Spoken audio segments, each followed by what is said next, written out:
Bismillah walhamdulillah alladzi asbahna bi barakatihi wa amsayna bi ridha'ihi. Asyhadu an la ilaha illallah wahdahu la syarika lah wa asyhadu anna Muhammadan abduhu wa rasuluh sallallahu alaihi wasallam ala nabiyyi ba'da. Allahumma salli wa sallim ala Muhammadin wa ala alihi wa sahbihi ajma'in. Bapak pengurus beserta jajaran kepengurusan beliau yang sama kita hormati, Bapak Ibu, para tokoh masyarakat, tokoh agama, guru-guru kita, imam kita yang kita muliakan, Bapak-bapak, ibu-ibu yang dirahmati dan dimuliakan oleh Allah Subhanahu wa taala. Syukur alhamdulillah kita ucapkan kehadiran Allah. Salawat dan salam semoga tetap tercurah kepada baginda Rasulullah Muhammad sallallahu alaihi wasallam. Allahumma salli ala Muhammad wa ala ali Muhammad. Allahumma bika asbahna, bika amsayna, wa bika nahya, wa bika namut, wa ilaika nusyur. Duhai Allah, bersamamu kami pagi ini, kami harap tetap bersamamu sampai sore nanti. Bersamamu hidup dan mati kami, kepadamu lah kami kembali. Amin ya rabbal alamin. Kau beri sebelah kapan yang bukan. Kau tak ajar pintu kedua sih.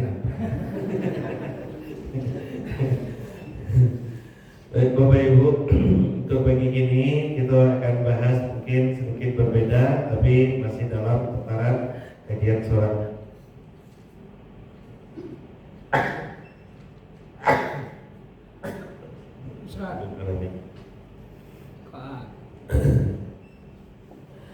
Baik Bapak Ibu, mohon maaf ini siapa masih agak kurang fit sampai Jumat petang nanti Bu Muslimin Pak. Dia datang ke Muslimin Pak Jumat petang. Haji. Dia datang ke Muslimin Jumat petang. Jumat petang dia datang ke Muslimin. Masih Muslimin. Tapi ustaznya nanti Bu. Ustaznya tak kalong. Kalau mau minum mobil Bapak Ibu. Baik Bapak Ibu, jadi kini kita berada di bulan Rajab. Tanggal berapa Bapak Ibu?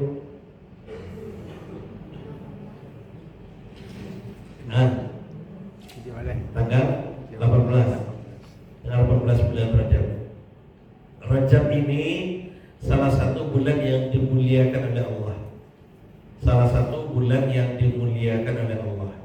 Jadi dari 12 bulan itu ada 4 bulan yang dimuliakan oleh Allah. Itu ditetapkan oleh Allah itu dalam surah At-Taubah ayat 36. A'udzubillahi minasyaitonir rajim. Inna 'iddatash syuhuri 'indallahi 12 syahran fi kitabillahi yawma khalaqas samawati wal arda minha arba'atun hurum. Sampai situ aja. Sesungguhnya di sisi Allah itu ada 12 bulan. Itulah yang ditetapkan oleh Allah pada saat Allah menciptakan langit dan bumi. Jadi ketika Allah ciptakan langit dan bumi itu Bapak Ibu, Allah sudah tetapkan perputaran waktu itu 1 tahun akan membutuhkan waktu 12 bulan.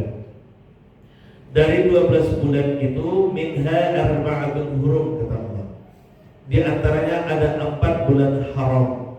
Bulan haram itu artinya bulan yang mulia. Bulan yang mulia. Mana yang 4 bulan haram itu dijelaskan kemudian dalam hadis Rasulullah SAW. Apa kata Rasulullah?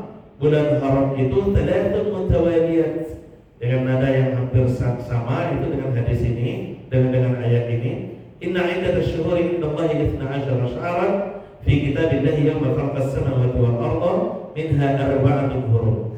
Talatun mutawaliyat. Dari 4 bulan haram itu 3 bulan berturut-turut. Talat mutawaliyat, 3 bulan berturut-turut. Yang 3 bulan itu Dzulqa'dah wa Dzulhijjah wal Muharram. Bulan Dzulqa'dah, bulan Dzulhijjah dan bulan Al-Muharram. Al-Muharram ya bukan buat Muharram saja, Al-Muharram. Kemudian satu lagi wa Rajabun Mudhar, dan bulan Rajab yang dimuliakan oleh kaum Mudhar, oleh klan Mudhar. Maka ketemu 4. Dzulqa'dah, Dzulhijjah, Al-Muharram, dan Rajab yang dimuliakan dulu oleh bangsa Mudhar. Siapa Mudhar itu? Mudhar itu kakek buyut Nabi Muhammad SAW. Jadi Bapak Ibu, kakek buyut Nabi Muhammad, kalau Nabi Muhammad kalau ditarik garis ke atas itu nanti akan ketemu dengan satu nama namanya Mudhar. Muhammad bin Abdullah bin Abdul Muthalib dan seterusnya sampai ke Nabi Ismail alaihissalam bin Ibrahim alaihissalam. Ibrahim itu kan punya dua istri. Ibrahim ini punya dua istri, ada Hajar dan ada Sarah.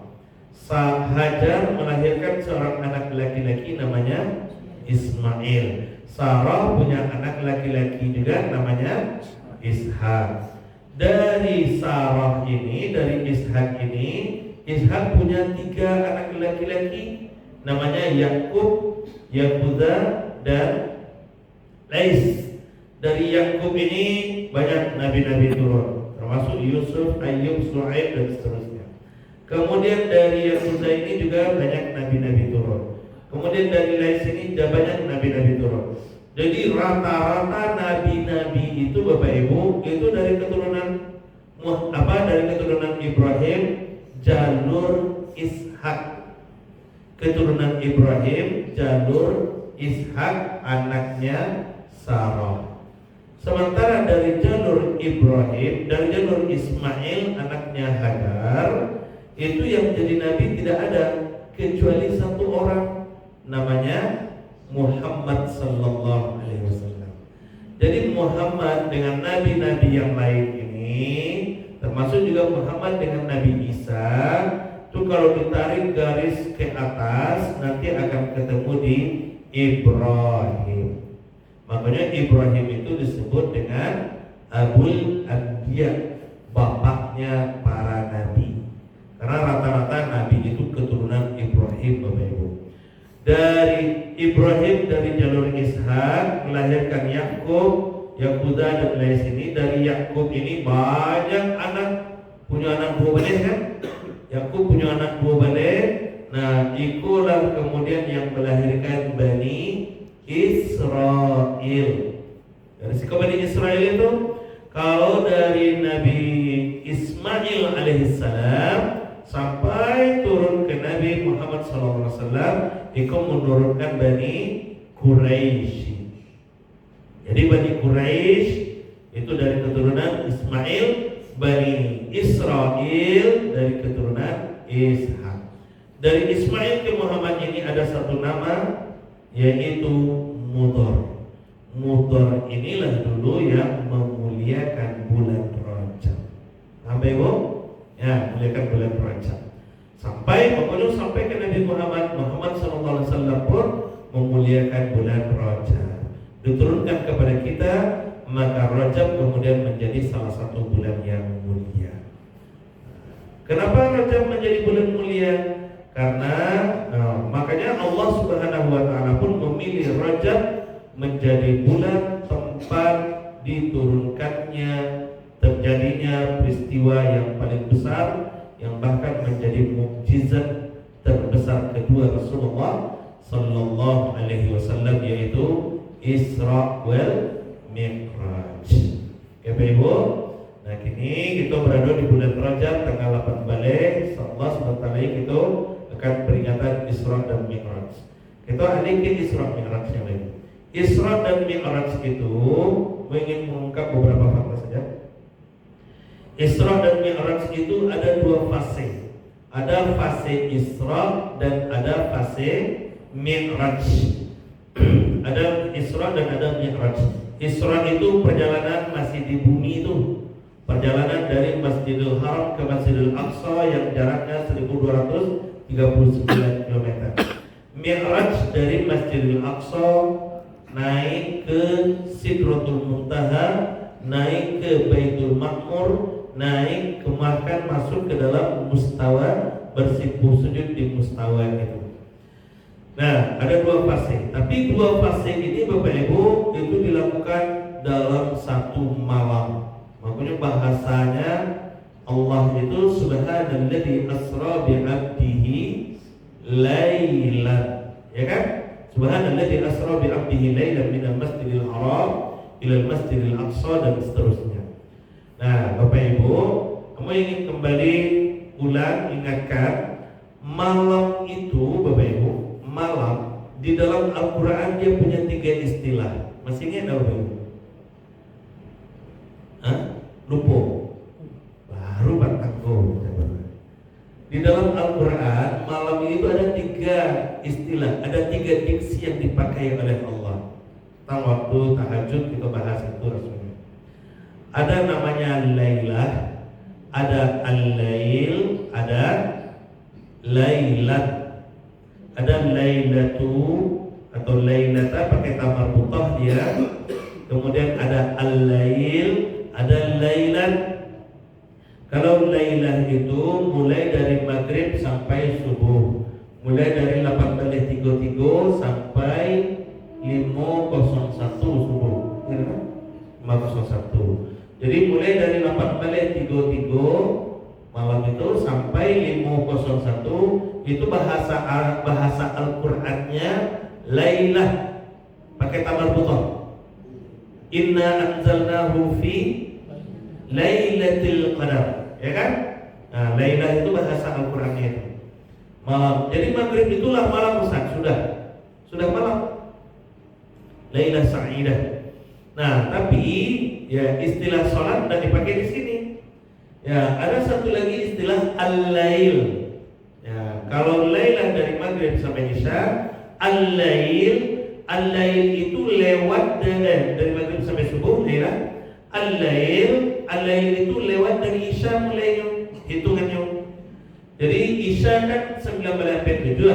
Selesaikan dulu sholat isya, selesaikan ba'diyah isya, baru terhitung al-lail dia. Ya, jadi dari maghrib ke isya itu tidak masuk malam dalam bahasa al-lail. Paham enggak, Pak? Baru masuk al-lail itu. Al-lail kan dipakai juga oleh Allah, wal-laili idza yaghsha misalnya kan, atau aqimis salata liduluki syam. Apa wa minal laili fatahajjad bihi kan, pakai al-lail di situ. Atau ayat yang lainnya al-muzammil ya ayyuhal muzammil qumil laila illa qalila. Al-lail di situ pakai alif lam di depannya, tidak ada ta marbutah di belakangnya. Al-lail. Kalau al-lail Bapak Ibu itu hitungannya lewat dari ba'diyah isya, baru masuk al-lail. Baru masuk al-lail. Ya sekiranya jam 8-an lah.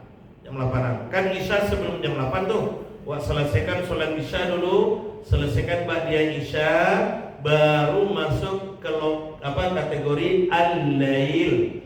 Ini pertalian tuh Bapak Ibu.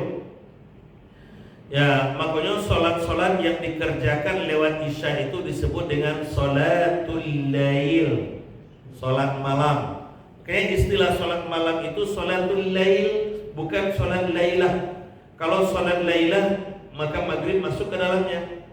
Tapi kalau solatul lail maka maghrib tidak masuk, isya tidak masuk. Nah, gitu dia. Oke, dan berarti lebih kurang dari jam 8 sampai jam 5.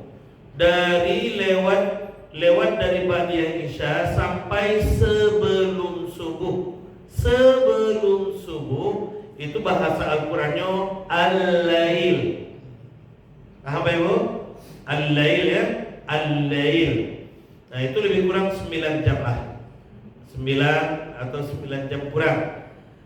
Nah, lailan di mana? Lailan itu nisful lail, separuh dari al-lail.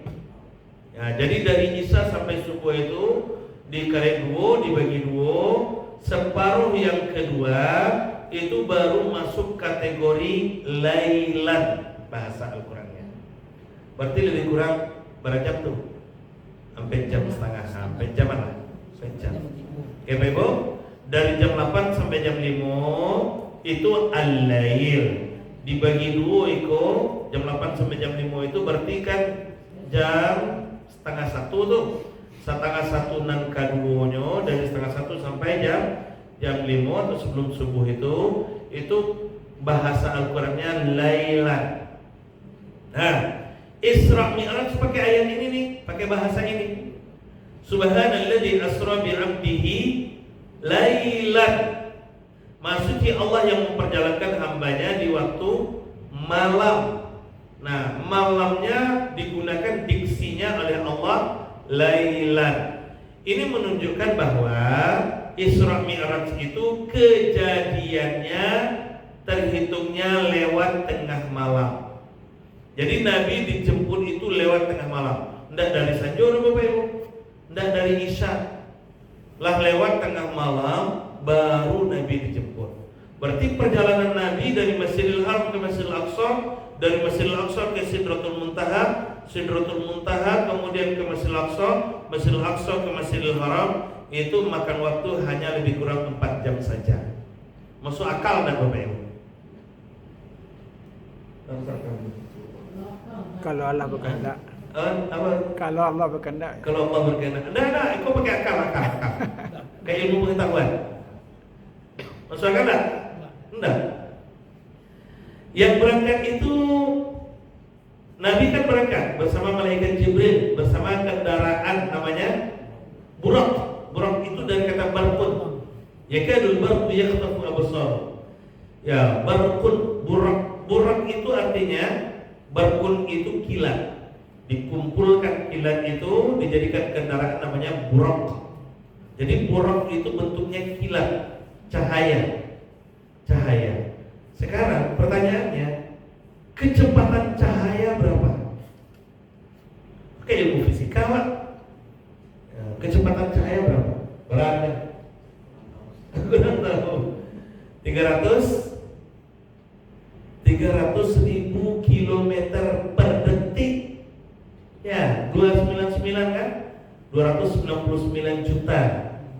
299 juta sekian lah per detik. 300.000 kilometer per detik. Masjidil Haram ke Masjidil Aqsa jaraknya 1239. Pertanyaannya, berapa detik waktu yang dibutuhkan oleh Rasulullah dari Masjidil Haram ke Masjidil Aqsa? Sepertiga. Berapa detik Bapak Ibu? 0,00003 detik. Nggak sampai sepertiga detik tuh Bapak Ibu. 1 detik, tek. Kerennya nggak sampai segitu loh. Tiba di Masjidil Aqsa, masuk akal lah.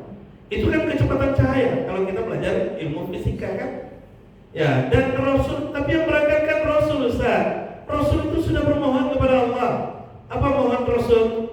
Allahumma ja'al fi qalbi nura, wa fi sam'i nura, wa fi basari nura, wa fi amami nura, wa fi khalfi nura, wa fi fawqi nura, wa fi tahti nura. Allahumma ja'al kulla jasadi nura. Ya Allah, jadikan semua jasadku ini cahaya.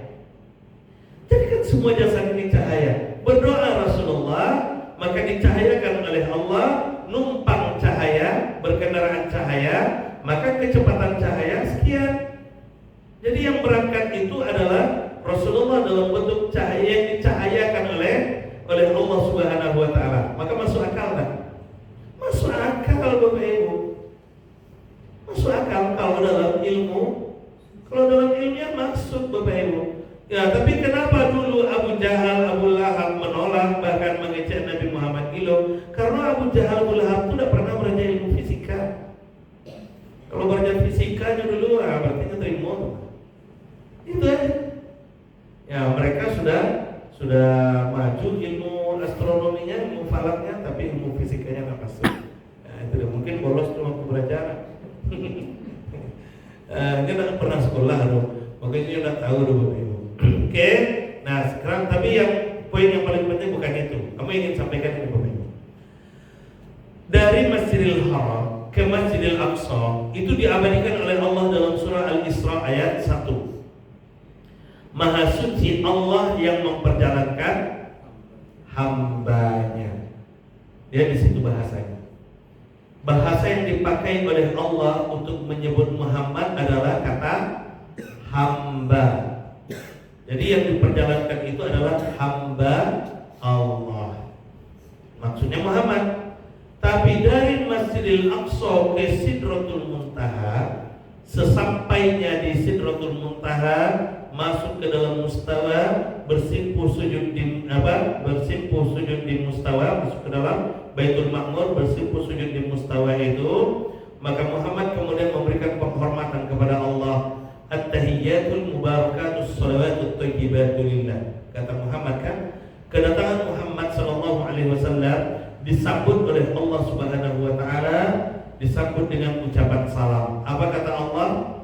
Assalamu alayka ayyuhan nabiyyu wa rahmatullahi wa barakatuh. Dialog ini ada di hadis Muslim 588. Assalamu alayka ayyuhan nabiyyu wa rahmatullahi wa barakatuh. Lihat bahasanya Bapak. Keselamatan untukmu wahai Nabi. Itu bahasanya. Padahal tadi waktu di bumi dari Masjidil Haram ke Masjidil Aqsa, Muhammad disebut apa? Hamba. Tapi kenapa sesampai di mustawa, Muhammad tidak lagi disebut hamba? Kok berubah panggilannya? Berubah kan? Sesampai di mustawa, Muhammad dan lagi dipanggil hamba oleh Allah. Tidak ada selamat atasmu wahai hambaku, tidak. Ya, tapi disebut Nabi. Pertanyaannya, kenapa waktu di bumi disebut hamba, setiba di langit disebut Nabi? Pernah nggak terpikir itu? Ya, harusnya jadi pertanyaan besar itu. Kenapa waktu di bumi disebut hamba, sesampai di langit disebut Nabi oleh Allah Subhanahu wa taala? Nah, ternyata itu kan panggilan khusus, sebutan khusus dari Allah. Dan salam itu khusus hanya kepada Nabi Muhammad saja. Dari mana kita tahu? Dari huruf K. Assalamu alayka. K itu dhamir lil mufrad. Dhamir muttasil lil mufrad itu untuk satu orang saja itu. Jadi salam itu hanya untuk Nabi Muhammad sallallahu alaihi wasallam saja. Kenapa untuk Muhammad saja? Karena memang tak ada makhluk lain di situ. Malaikat tidak bisa masuk. Ya, jangankan nabi-nabi yang lainnya, malaikat pun tidak bisa masuk ke dalam mustawa itu, ke Sidratul Muntaha itu. Yang bisa masuk hanya Nabi Muhammad SAW saja. Makanya salamnya hanya untuk Nabi Muhammad saja. Tapi hebatnya, mulianya orang ini Bapak Ibu. Disinilah nampak mulianya Rasulullah SAW. Ketika beliau mendapat kemuliaan langsung dari Allah, di tempat yang paling mulia yang tak bisa dimasuki oleh makhluk yang lainnya, bertemu dengan Zat yang maha mulia, diberikan ucapan salam yang mulia. Apa yang dilakukan oleh Rasulullah? Apakah Rasulullah lupa diri? Tidak, ternyata. Justru di saat itu Rasulullah kembali ingat kepada orang-orang sekitarnya. Makanya Rasulullah SAW dan ingin menerima kemuliaan itu sendiri. Bayangkan Bapak Ibu, kalau awak bertamu jo jangankan Zat yang maha mulia, jo orang penting saja lalu lupa kawan. Jangankan kawan, keluarga lupa tuh kan? Nabi dah Bapak Ibu. Di tempat yang mulia bertemu dengan Zat yang maha mulia, mendapat sambutan kemuliaan, beliau tidak lupa dengan orang-orang sekitarnya. Makanya Rasulullah SAW tidak mau menikmati salam itu sendirian. Maka didoakanlah oleh Rasulullah SAW. Apa kata Rasulullah? Assalamu alayna wa ala ibadillahis salihin. Keselamatan itu bukan hanya untukku ya Allah. Jangan untukku saja. Assalamu alayna. Keselamatan itu untuk kami. Nah, kami itu siapa? Itu dan Nabi sendiri Bapak Ibu. Ya, assalamu alayna. Keselamatan itu untuk kami ya Allah. Siapa kami yang dimaksud oleh Rasulullah itu? Kami yang ada di langit ini ya Allah. Nah, siapa kami yang ada di langit? Ada para nabi.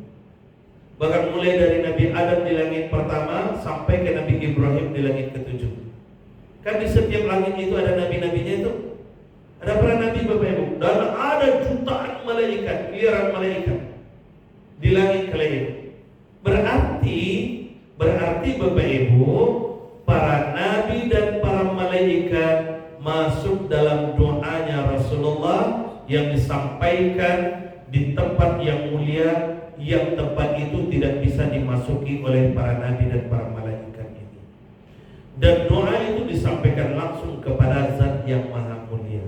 Assalamu alaina. Maka mana yang lebih mulia Nabi Muhammad dibandingkan dengan malaikat dan nabi-nabi sebelumnya? Jadi bertanya, mana yang lebih mulia Bapak Ibu? Mana yang lebih mulia Nabi Muhammad dibandingkan dengan nabi-nabi sebelumnya? Ini menunjukkan tingginya kemuliaan Nabi Muhammad SAW. Begitu dia. Ya, berarti Nabi Muhammad ini lebih mulia dibandingkan dengan nabi-nabi yang lain ini. Makanya Bapak Ibu, ketika Muhammad SAW mendoakan para nabi dan para malaikat, disambut oleh nabi dan malaikat dengan syahadat, pengakuan atas Nabi Muhammad SAW. Makanya bersyahadatlah mereka, asyhadu an la ilaha illallah wa asyhadu anna Muhammadar Rasulullah. Makanya setelah assalamu alaina itu syahadat lagi itu Bapak Ibu. Nah, begitu dia. Nah, ternyata yang didoakan Nabi kan bukan hanya alaina, bukan hanya malaikat dan para nabi, tapi juga wa ala ibadillahis sholihin. Dan doa kemuliaan itu bukan hanya untuk aku, bukan hanya untuk kami, tapi juga untuk hamba-hambamu yang soleh ya Allah. Luar biasanya. Untuk hamba-hamba yang soleh ya Allah. Pertanyaannya, siapa hamba yang dimaksud oleh Rasulullah itu? Itu pasti penduduk bumi. Kenapa penduduk bumi? Karena tadi waktu dari Masjidil Haram ke Masjidil Aqsa, waktu masih di bumi, Muhammad dipanggil hamba oleh Allah. Makanya di bumi Muhammad dipanggil hamba Bapak Ibu. Kalau dipanggil Nabi juga Muhammad di bumi itu, maka hilang kesempatan ini. Hilang kesempatan ini Bapak Ibu. Ini luar biasa. Jadi di bumi Muhammad disebut hamba oleh Allah. Supaya apa? Supaya mudah diikuti oleh calon-calon hamba, oleh calon-calon hamba juga. Maka orang yang masuk dalam doa Nabi wa ala ibadillahis sholihin, ya keselamatan itu juga untuk hamba-hambamu ya Allah, hamba-hamba yang soleh. Siapa hamba-hamba yang soleh itu? Hamba-hamba yang mengikuti hamba yang diperjalankan oleh Allah ini. Hamba yang diperjalankan dari Masjidil Haram ke Masjidil Aqsa. Siapa hamba yang diperjalankan dari Masjidil Haram ke Masjidil Aqsa? Muhammad sallallahu alaihi wasallam. Maka wa ala ibadillahis sholihin itu maksudnya adalah pengikut Nabi Muhammad sallallahu alaihi wasallam. Mudah-mudahan kita masuk di dalamnya. Amin. Nah, aku mudah-mudahan Ustaz, karena bahasa Nabi itu pakai pengikat Bapak Ibu. Apa pengikatnya? As-sholihin. Jadi tidak semua hamba Allah juga ternyata. Tidak semua pengikut Muhammad juga ternyata. Ya, yang masuk dalam doa Nabi itu pengikut Muhammad yang soleh. Nah, siapa pengikut Muhammad yang soleh? Nah, untuk menguji siapa pengikut Muhammad yang soleh itu, diberikanlah instrumen kemudian oleh Allah Subhanahu wa Ta'ala. Apa instrumennya? Sholat 50 kali sehari semalam. Ya, walaupun kemudian pada akhirnya sholat yang 50 kali ini menjadi 5 kali dengan ini kisah yang panjang juga dari Muhammad dengan Nabi Musa alaihissalam kan di langit ke-6 itu. Ini kisah sisi lainnya. Yang jelas Bapak Ibu, sholat itu adalah instrumen yang diberikan oleh Allah untuk melihat nanti siapa umat Muhammad yang benar-benar soleh dan siapa umat Nabi Muhammad yang hanya sekedar menjadi pengikut saja. Maka Bapak Ibu, tidak semua umat Nabi Muhammad masuk dalam doa yang disampaikan oleh Rasulullah. Tentu akan sangat rugi Bapak Ibu. Akan sangat rugi kalau kita tidak bisa menembus doa itu. Akan sangat rugi kalau kita tidak bisa menembus doa itu. Karena kenapa? Karena doa itu doa spesial. Kenapa spesial? Karena disampaikan langsung oleh manusia paling mulia di tempat yang paling mulia, disampaikan langsung kepada zat yang maha mulia. Banyak kerugiannya tuh Bapak Ibu. Kalau berdoa di bumi mungkin masih banyak penghalang-penghalang. Ikut doa langsung. Tidak ada lagi penghalang Bapak Ibu. Tidak ada lagi penghalang. Tempatnya sudah dipilihkan, yang berdoa juga sudah ditentukan, bertemu disampaikan langsung kepada zat yang maha mulia. Dan nyiwa masuk ke dalam doa itu. Ini pertanyaannya. Apakah kita tidak mau masuk ke dalam doa itu? Maka untuk masuk ke dalam doa itu, kerjakan instrumen ini. Loloskan diri melaksanakan instrumen ini. Apa instrumennya? Sholat 5 kali sehari semalam. Jadi kalau orang tidak sholat, dia tidak akan bisa masuk ke dalam sini. Walaupun dia pengikut Nabi Muhammad SAW. Disinilah rugi besarnya Bapak Ibu. Jadi sholat itu bukan hanya sekedar kewajiban. Makanya sholat bukan hanya sekedar kewajiban. Sholat itu kebutuhan kita supaya kita bisa masuk ke dalam doanya Nabi Muhammad SAW. Kalau Nabi Muhammad yang berdoa disampaikan langsung kepada sang pengabul doa, tidak akan ada lagi alasan bagi Allah untuk menolak doa itu. Dan orang-orang yang soleh tempatnya di mana? Disebutkan oleh Allah di dalam Al-Quran. Apa kata Allah? Orang-orang soleh itu bersama 4 kelompok besar. Minan nabiyyin was-siddiqin was-siddiqin was-syuhada was-salihin. Ulaika hasuna rafiq. Luar biasanya. Jadi para nabi, para siddiqin, para syuhada, para salihin. Para nabi kita tidak akan bisa menembus. Para siddiqin ini sudah lewat di zamannya Nabi Muhammad SAW dan para sahabat. Para syuhada ini juga akan sangat sulit ditembus, kecuali pergi ke Palestina itu untuk ikut berperang. Karena syuhada di sini adalah syahid-syahid yang dunia akhirat, syahid-syahid yang membela agama ini Bapak Ibu. Ya, yang 3 ini nyaris kita tidak akan bisa mendapatkannya. Maka kita bisa masuk lewat jalur ini. Was-shalihin. Minan nabiyyin was-siddiqin was-syuhada was-shalihin. Peluang kita di sini Bapak Ibu.